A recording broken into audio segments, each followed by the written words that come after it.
Welcome to The Good Ride. I'm James Beastie, the editor, founder, and snowboard gear polyamorist. I'm here today to talk about the different snowboard riding styles we have up on The Good Ride and the way we categorize different boards. I had one of these on Vimeo, but I thought I'd bring it over to YouTube and update our page on the site to better reflect what's happening these days. There are many different ways people ride and many different designs to match those riding styles. So I'm going to talk about some of the major categories.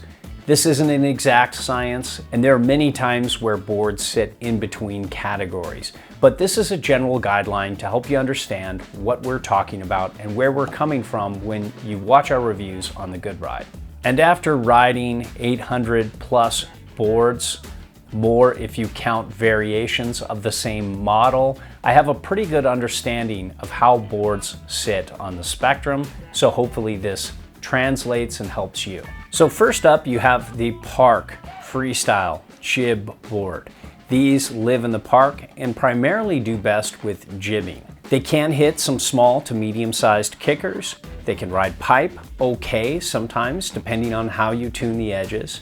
They're not very good outside the mountain because you usually ride these smaller and softer than you would a mountain freestyle board.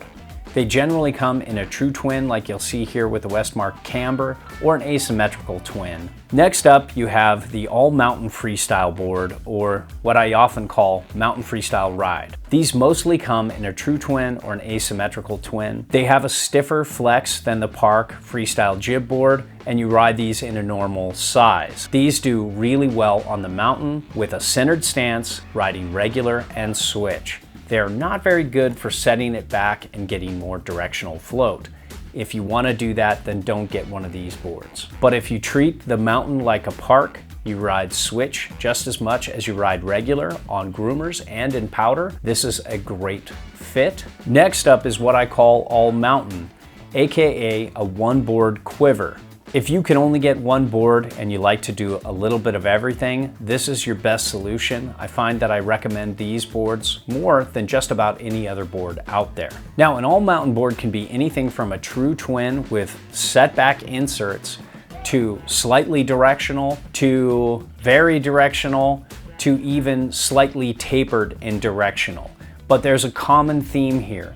You can ride this board centered on groomers and ride switch pretty well to really well, but then you can set this board back and get good directional float in powder that starts to match some Freeride boards out there.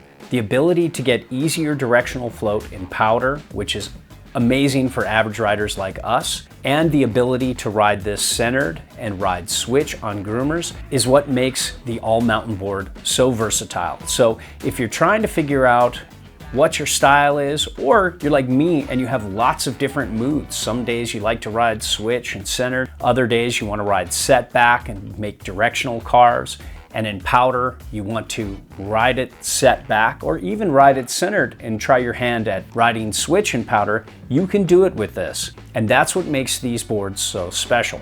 Next up is a Freeride board. These ride generally about the same or longer than an all mountain board. They're often a little stiffer. They're a good bit more tapered and a good bit more directional than an all mountain board. They're for riders who want to ride a little setback to a good bit setback on board. They don't really ride switch as much, just occasionally, and are focused more on directional riding, really like to make good turns, and want something that generally floats better in powder than an all mountain board.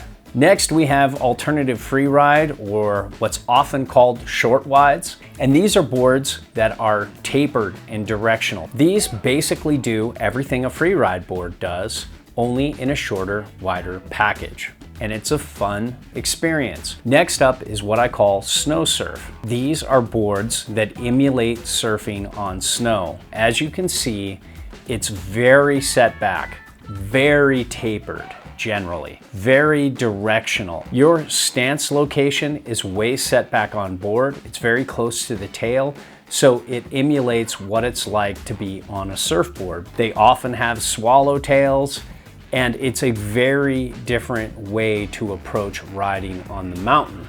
Most boards that I've described up till this point generally allow any kind of stance angles. A lot of these boards like a more positive stance angle. So instead of your back foot being slightly duck at, let's say, -3, you have to be +3 or above for these boards to ride better. They can feel weird if you don't. A lot of these boards float in powder almost as good or as good as dedicated powder boards. So these are a great option if you want the most effortless directional float in powder, but you still want to have the ability to go out and do some really surfy directional carves. That's what makes these different than a powder board or a true powder board. Lastly, there are pure powder boards. I don't have one here. It rips in powder. It's just such easy directional float that's usually on a level above every other board. It's just not that good in groomers, and that's what I mainly call pure powder boards. These boards are generally the last piece in the puzzle when it comes to creating a perfect quiver, because there are so many other Snowsurf, alternative freeride / short wide boards and freeride boards that can float in powder really well for you, but also ride groomers, so they have more of a twofer thing going on for you. So unless you're riding powder all the time, you're getting lots of heli days, cat skiing days, then this board might be one of the last purchases. So there you have my breakdown. I hope this helps. Please like and subscribe and help this site thrive.